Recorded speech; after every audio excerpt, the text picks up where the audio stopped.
Las influencias de Lucifer y Ahriman, por Rudolf Steiner, 1919. Introducción. En estas 5 conferencias, dictadas entre el 1 y el 15 de noviembre de 1919, Rudolf Steiner se centra en la tarea vital de desarrollar una orientación correcta hacia una vida espiritual libre.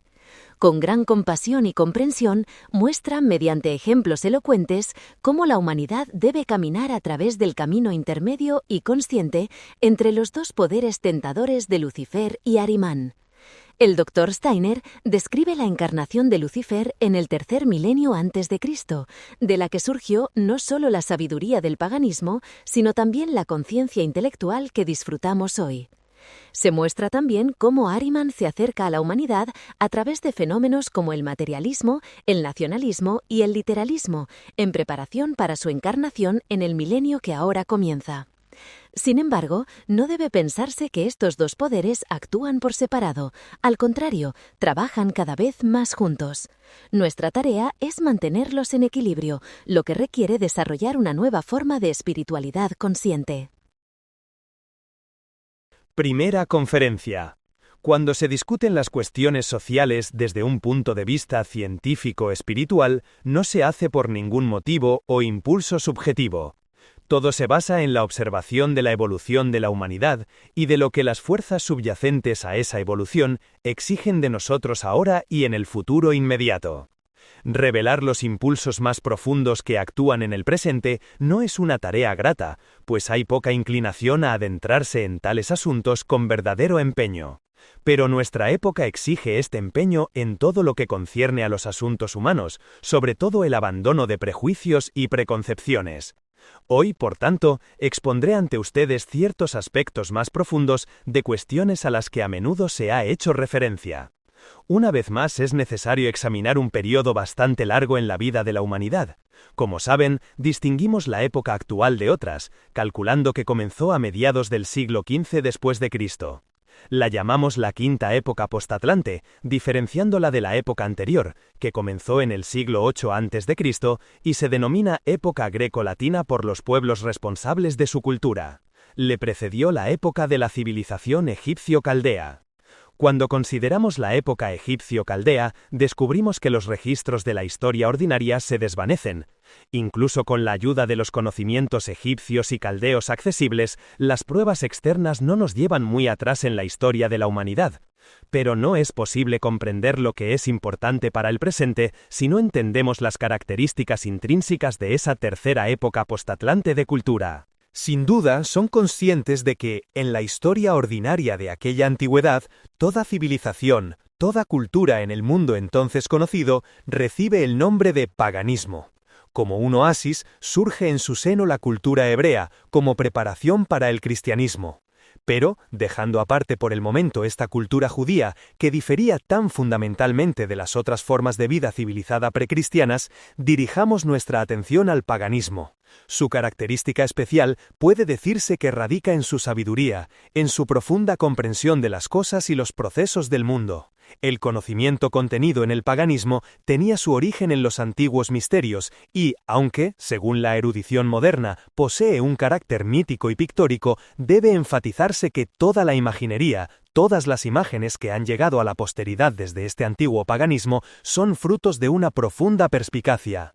Al recordar los muchos tesoros de este saber supersensible que hemos intentado dar a conocer, será evidente que aquí nos ocupamos de una sabiduría primordial, una sabiduría subyacente a todo el pensamiento, todas las percepciones y sentimientos de aquellos pueblos antiguos.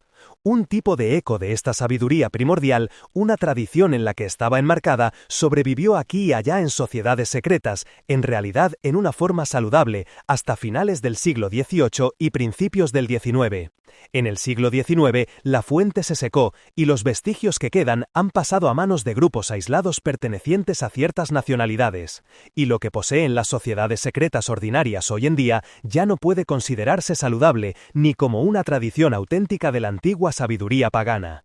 Ahora bien, esta antigua sabiduría tiene una característica particular que nunca debe perderse de vista. Tiene una característica debido a la cual el judaísmo, la corriente más pequeña que entonces preparaba el camino para el cristianismo, tuvo que introducirse como una especie de oasis.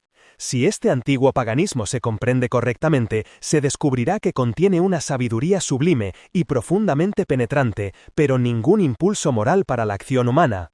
Estos impulsos no eran realmente esenciales para el hombre, pues, a diferencia de lo que hoy se considera conocimiento o perspicacia humana, esta antigua sabiduría pagana le daba la sensación de ser miembro del cosmos entero. Un hombre que se movía por la tierra no solo se sentía compuesto por las sustancias y fuerzas presentes a su alrededor en la vida terrenal, en los reinos mineral, vegetal y animal, sino que sentía que las fuerzas que operaban, por ejemplo, en los movimientos de las estrellas y el sol, jugaban dentro de él. Este sentimiento de ser miembro del cosmos entero no era una mera abstracción, pues de los misterios recibía directrices basadas en las leyes de las estrellas para sus acciones y toda su conducta de vida.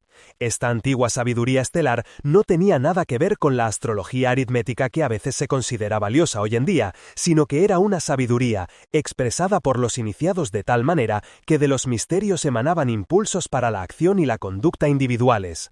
No solo el hombre se sentía seguro dentro de la sabiduría omnipresente del cosmos, sino que aquellos a quienes reconocía como los iniciados de los misterios le transmitían esta sabiduría en directrices para sus acciones desde la mañana hasta la noche en días determinados del año. Sin embargo, ni la sabiduría caldea ni la egipcia contenían un solo impulso moral de lo que había sido transmitido por los iniciados de esta manera. El impulso moral en su sentido real fue preparado por el judaísmo y luego desarrollado aún más en el cristianismo.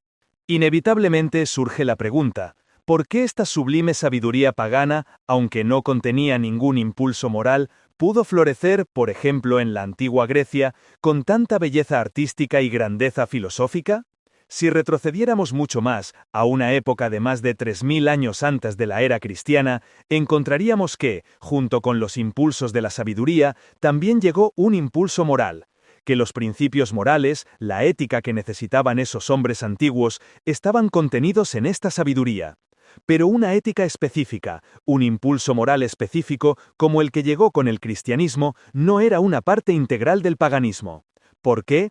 Porque durante los milenios que precedieron directamente al cristianismo, esta sabiduría pagana estaba inspirada desde un lugar lejano en Asia, inspirada por un ser notable, que se había encarnado en el lejano Oriente en el tercer milenio antes de Cristo: Lucifer. A todo lo que hemos aprendido sobre la evolución de la humanidad también debe añadirse este conocimiento, que, así como hubo la encarnación que culminó en el Gólgota, la encarnación de Cristo en el hombre Jesús de Nazaret, también hubo una encarnación real de Lucifer, en el lejano Oriente, en el tercer milenio antes de Cristo. Y la fuente de inspiración para gran parte de la cultura antigua fue lo que solo puede describirse como una encarnación terrenal de Lucifer en un hombre de carne y hueso.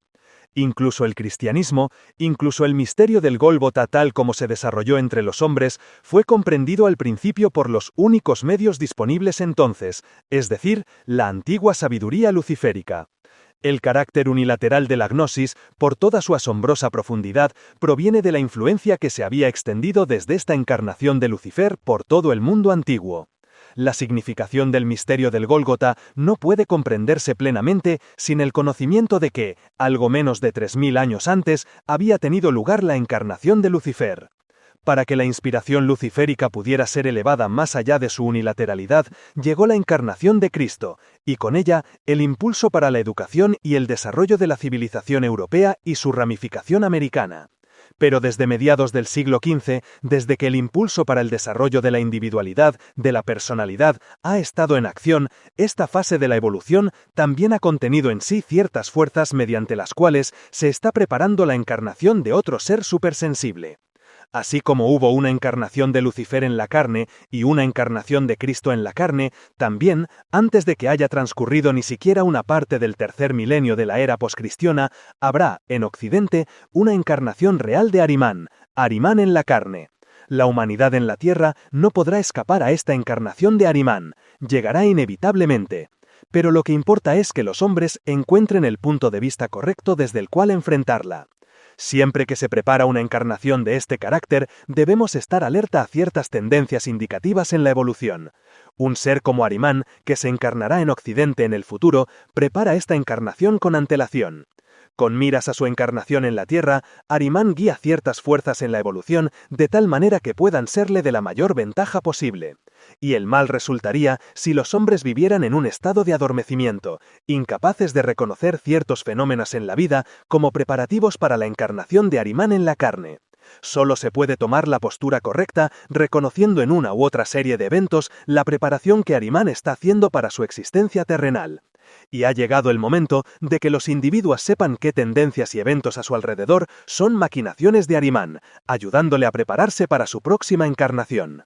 Sin duda, sería de mayor beneficio para Ahriman si lograra evitar que la gran mayoría de los hombres percibiera lo que contribuiría a su verdadero bienestar.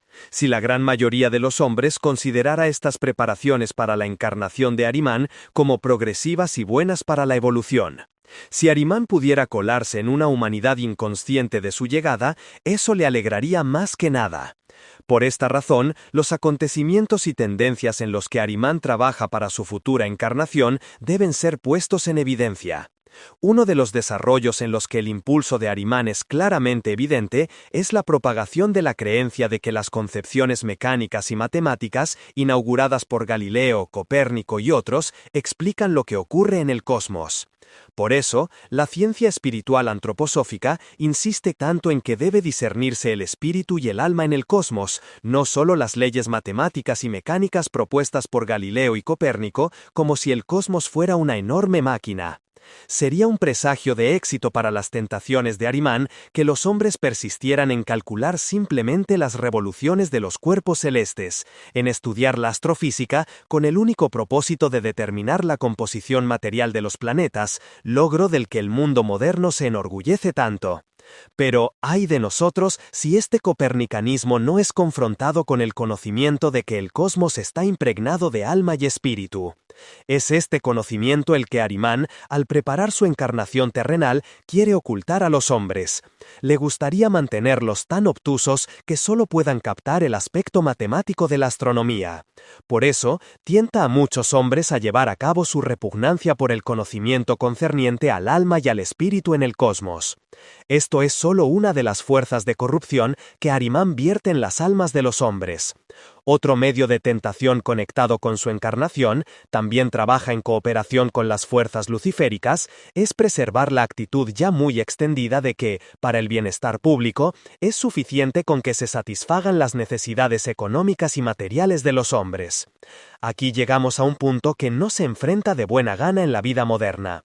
La ciencia oficial en la actualidad no contribuye en nada al verdadero conocimiento del alma y el espíritu, pues los métodos adoptados en las ciencias ortodoxas solo tienen valor para aprender la naturaleza externa, incluyendo la constitución externa del hombre.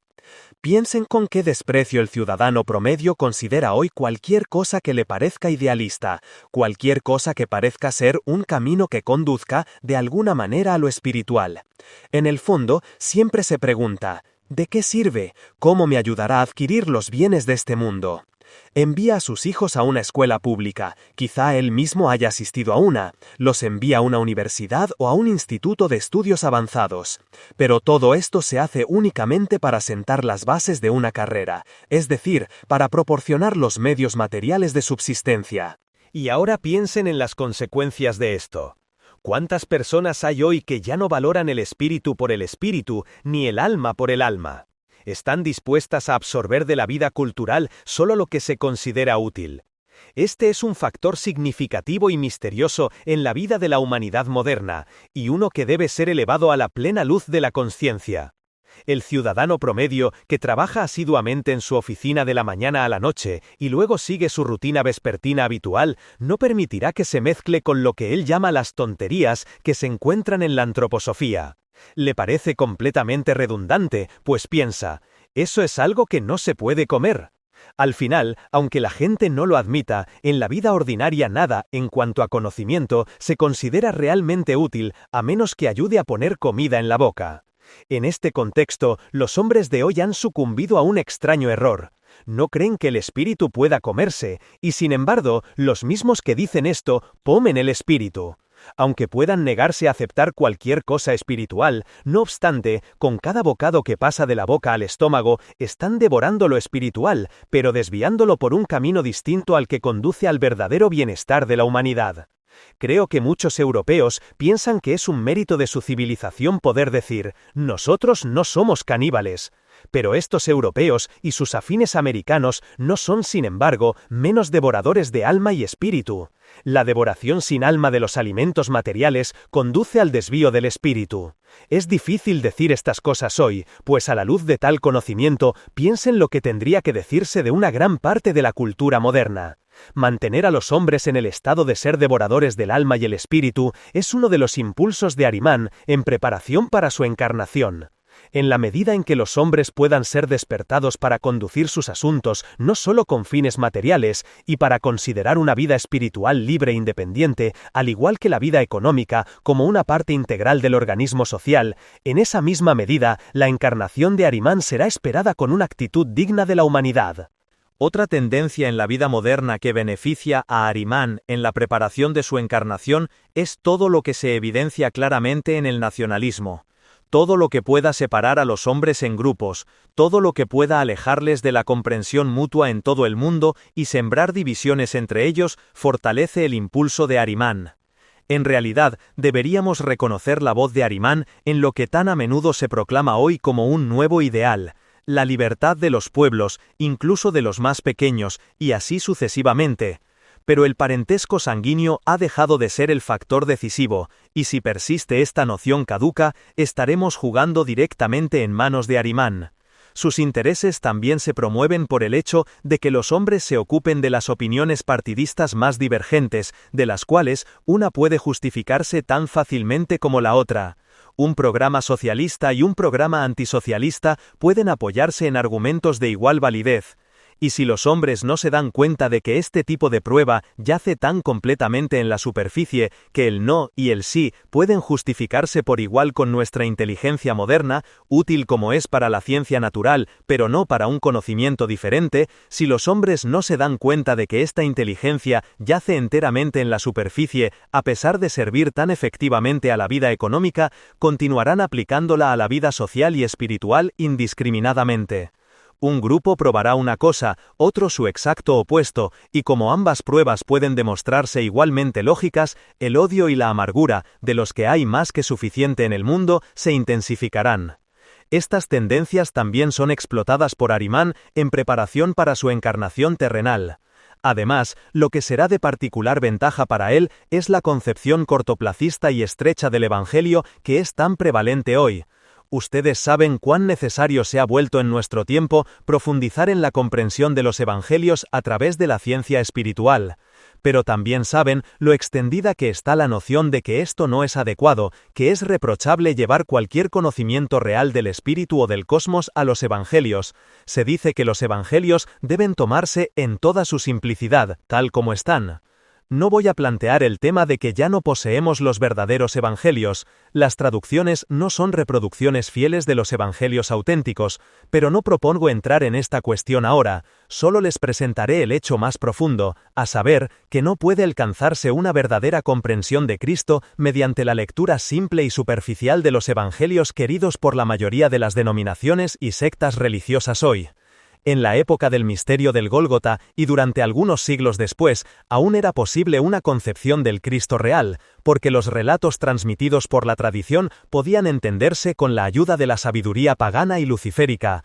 Esta sabiduría ha desaparecido ahora, y lo que las sectas y denominaciones encuentran en los evangelios no conduce a los hombres hacia el Cristo real que buscamos a través de la ciencia espiritual, sino a una imagen ilusoria, a lo sumo, a una alucinación sublimada de Cristo.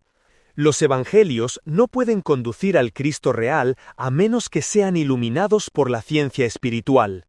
Sin esta iluminación, los evangelios, tal como están, no dan lugar a más que una alucinación de la aparición de Cristo en la historia mundial. Esto se hace muy evidente en la teología de nuestro tiempo. ¿Por qué la teología moderna ama tanto hablar del simple hombre de Nazaret e identificar a Cristo con Jesús de Nazaret, a quien considera un hombre solo un poco más exaltado que otras grandes figuras de la historia? Es porque se ha perdido la posibilidad de encontrar al Cristo real, y porque lo que los hombres obtienen de los evangelios conduce a una alucinación, a una especie de ilusión. Una concepción ilusoria de Cristo es todo lo que puede obtenerse a través de la manera en que se leen los evangelios hoy, no la realidad de Cristo. En cierto sentido, esto ha amanecido realmente en los teólogos, y muchos de ellos están describiendo ahora la experiencia de Pablo en el camino a Damasco como una visión. Han llegado al punto de darse cuenta de que su manera de estudiar los evangelios solo puede conducir a una visión, a una alucinación. No estoy diciendo que esta visión sea falsa o irreal, sino que es meramente una experiencia interna, no conectada con la realidad del ser de Cristo. No uso la palabra ilusión con la connotación de falsedad, sino que solo quiero enfatizar que el ser de Cristo es aquí una experiencia subjetiva e interna, del mismo carácter que una alucinación. Si los hombres pudieran ser detenidos en este punto, sin avanzar hacia el Cristo real, sino contentándose con una alucinación de Cristo, los objetivos de Ahrimán se verían inmensamente favorecidos. La influencia de los evangelios también conduce a alucinaciones cuando se toma un solo evangelio como base de la creencia. A decir verdad, este principio ha sido prevenido por el hecho de que se nos han dado 4 evangelios, que representan 4 aspectos diferentes, y no es conveniente tomar cada evangelio individual, palabra por sí solo, cuando externamente hay contradicciones evidentes. Tomar un solo evangelio palabra por palabra y desestimar los otros 3 es de hecho peligroso. Lo que se encuentra en sectas cuyos adeptos juran por el contenido literal del Evangelio de San Lucas o el de San Juan exclusivamente, es una concepción ilusoria que surge de un cierto oscurecimiento de la conciencia. Con el oscurecimiento de la conciencia que ocurre inevitablemente cuando no se revela el contenido más profundo de los evangelios, los hombres caerían por completo al servicio de Ahrimán, ayudando de la manera más efectiva a preparar su encarnación y adoptando hacia él precisamente la actitud que desea. Y ahora, otra verdad incómoda para la humanidad de hoy. Viviendo en el regazo de sus denominaciones, la gente dice, no necesitamos la antroposofía ni nada por el estilo, nos conformamos con los evangelios en toda su simplicidad. Insisten en que esto se dice por humildad. En realidad, sin embargo, es la mayor arrogancia, pues significa que tales personas, haciendo uso de ideas que se les han presentado por su nacimiento y surgen de su sangre, se dignan a descartar los tesoros más profundos de sabiduría que pueden descubrirse en los evangelios. Estos hombres más humildes suelen ser los más arrogantes de todos, especialmente en las sectas y denominaciones. El punto que debe recordarse, sin embargo, es que las personas que más contribuyen a preparar la encarnación de Ahrimán son aquellas que constantemente predican. Todo lo que se requiere es leer los evangelios palabra por palabra, nada más que eso. Curiosamente, a pesar de sus diferencias radicales, las dos partes juegan a favor de la otra. Aquellos a quienes llamé devoradores de alma y espíritu y aquellos que exigen la lectura literal, palabra por palabra de los evangelios. Cada parte juega a favor de la otra, favoreciendo la preparación de la encarnación de Ahrimán. Pues si la perspectiva de los devoradores de alma y espíritu por un lado, y la de los cristianos profesos que se niegan a entrar en las verdades más profundas de los evangelios por el otro, llegaran a predominar, entonces Ahrimán podría hacer suyos a todos los seres humanos en la tierra. Gran parte de lo que se extiende en el cristianismo externo hoy es una preparación para la encarnación de Ahrimán, y en muchas cosas que, arrogante, pretenden representar la verdadera creencia, deberíamos reconocer la preparación para la obra de Ahrimán. Hoy en día, las palabras no transmiten realmente la realidad más íntima de las cosas. Como les he dicho a menudo, se da demasiado valor a las palabras, pues éstas no conducen necesariamente a esa realidad. De hecho, hoy en día es más bien el caso de que las palabras separan a los hombres de la verdadera naturaleza de las cosas en el mundo. Y esto lo hacen más que nada cuando los hombres aceptan registros antiguos como los evangelios con una comprensión simple, como suele decirse. Pero hay una simplicidad mucho más verdadera en el intento de penetrar en el espíritu que habita en las cosas y en comprender los evangelios mismos desde el punto de vista del espíritu. Como les dije, Arimán y Lucifer siempre trabajarán de la mano. La única cuestión es cuál de los dos predomina en la conciencia humana en una época determinada. Fue una cultura eminentemente luciférica la que persistió hasta después del misterio del Gólgota, una cultura inspirada por la encarnación de Lucifer en China en el tercer milenio antes de Cristo. Muchas influencias de esta encarnación continuaron irradiándose y aún eran poderosas en los primeros siglos cristianos. De hecho, siguen actuando hasta nuestros días. Pero ahora que nos enfrentamos a una encarnación de Arimán en el tercer milenio después de Cristo, las huellas de Lucifer se vuelven menos visibles, y las actividades de Arimán en tendencias como las que he señalado están cobrando protagonismo. Arimán ha hecho una especie de pacto con Lucifer, cuyo significado puede expresarse de la siguiente manera. Arimán, dirigiéndose a Lucifer, dice: «Yo, Arimán, encuentro ventajoso utilizar tarros conservadores. A ti te dejaré los estómagos de los hombres, si tú me dejas adormecer a los hombres, es decir, adormecer su conciencia en lo que respecta a sus estómagos». Deben entender lo que quiero decir con esto. La conciencia de esos seres humanos, a los que he llamado devoradores de alma y espíritu, está en un estado de oscurecimiento en lo que respecta a sus estómagos, pues, al no aceptar lo espiritual en su naturaleza humana, dirigen directamente hacia la corriente luciférica todo lo que introducen en sus estómagos. Lo que los hombres comen y beben sin espiritualidad va directamente a Lucifer. ¿Y qué quiero decir con tarros conservadores? Me refiero a bibliotecas e instituciones similares, donde se preservan las diversas ciencias que el hombre cultiva sin que realmente despierten su interés. Estas ciencias no están verdaderamente vivas en él, sino que simplemente se conservan en los libros de los estantes de las bibliotecas. Todo este conocimiento ha sido separado del hombre mismo. En todas partes hay libros, libros, libros. Todo estudiante, cuando obtiene su doctorado, debe escribir una tesis erudita que luego se coloca en cuantas bibliotecas sea posible. Cuando el estudiante quiere optar a un puesto determinado, debe volver a escribir una tesis. Además, la gente no para de escribir, aunque solo una mínima parte de lo que escriben llega a leerse. Solo cuando hay que preparar algo especial se recurre a lo que se pudre en las bibliotecas. Estos tarros conservadores de sabiduría son un medio particularmente favorable para promover los fines de Arimán. Este tipo de cosas ocurren en todas partes. Solo tendría algún propósito si los hombres mostrasen un interés verdaderamente vivo por ello, pero no es así. Su existencia está completamente separada. Piensen, si uno estuviera inclinado a ello, bien podría desesperarse. Piensen, por ejemplo, en un pleito en el que hay que contratar a un abogado para que defienda el caso.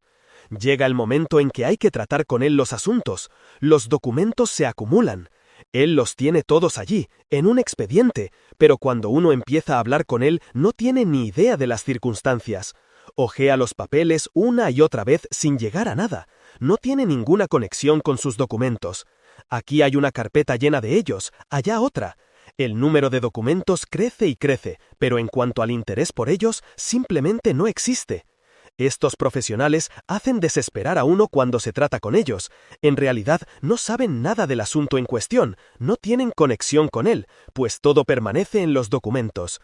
Esos son los pequeños tarros conservadores, y las bibliotecas los grandes tarros conservadores de alma y espíritu. Todo se preserva en ellos, pero los seres humanos no quieren conectarse con ello, impregnarlo con su interés. Y al final surge un estado de ánimo que no quiere que la cabeza participe en una supuesta visión del mundo. Pero, después de todo, la cabeza, o algún elemento de ella, es necesaria para cualquier comprensión. Lo que a la gente le gusta es basar su fe religiosa, su visión del mundo, solo en el corazón. El corazón, por supuesto, debe jugar un papel, pero la manera en que los hombres hablan hoy de su religión me recuerda un dicho muy citado en la región donde transcurrió mi juventud. Decía más o menos lo siguiente: el amor tiene algo muy especial. Si lo compras, solo compras el corazón, y la cabeza viene gratis. Esta es, más o menos, la actitud que a la gente de hoy le gusta adoptar en su visión de la vida. Les gustaría absorberlo todo a través del corazón, como dicen, sin esforzar para nada la cabeza. El corazón no puede latir sin la cabeza, pero el corazón está perfectamente capacitado para asimilar las cosas si, cuando aquí se habla de corazón, en realidad se refiere al estómago. Y luego, lo que debería lograrse a través de la cabeza se supone que viene gratis, especialmente en lo que respecta a las cosas más importantes de la vida. Es muy importante prestar atención a estos asuntos, porque al observarlos se hace evidente qué seriedad debe aplicarse a la vida en este momento, cuán necesario es aprender de las ilusiones a las que incluso los evangelios pueden llevar, y cuánto ama la humanidad de hoy esas ilusiones. La verdad está más allá del alcance del tipo de conocimiento al que la gente aspira hoy. Se sienten en terreno seguro cuando pueden calcular mediante cifras, cuando pueden probar las cosas con estadísticas. Con estadísticas y cifras, Ahriman tiene un juego fácil. Le conviene admirablemente cuando algún erudito señala, por ejemplo, que las condiciones en los Balcanes se deben al hecho de que la población de Macedonia está compuesta por tantos griegos, tantos serbios, tantos búlgaros.